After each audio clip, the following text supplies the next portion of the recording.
Hello and welcome to this evening's edition of E-Prime. I am Daedran.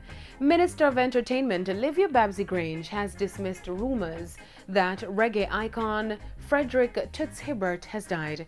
In an interview with E-Prime, Minister Grange gave an update on his medical condition. Toots' condition is stable as it has been for the last few days. His condition is being closely monitored by doctors, and so the report that he has died is false.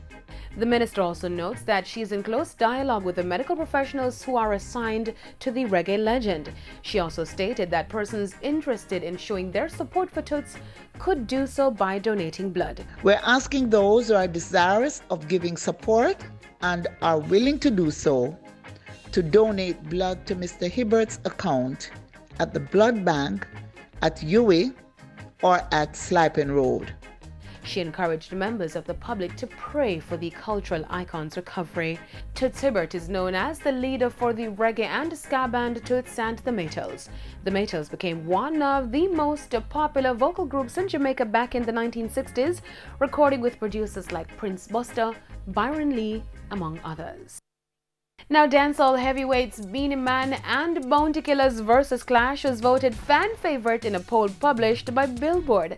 The battle between the two dancehall legends was streamed live during the US Memorial Day weekend back in May. The two DJs were the first to introduce a new format for the versus battle by being in the same room. The dancehall versus battle won a whopping 88% of the votes.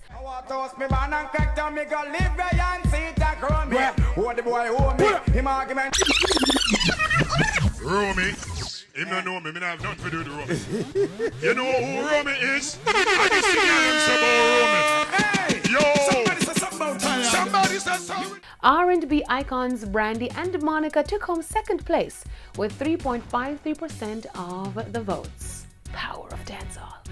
That's it for this evening's edition of E-Prime. I am Daedran. Thank you for watching.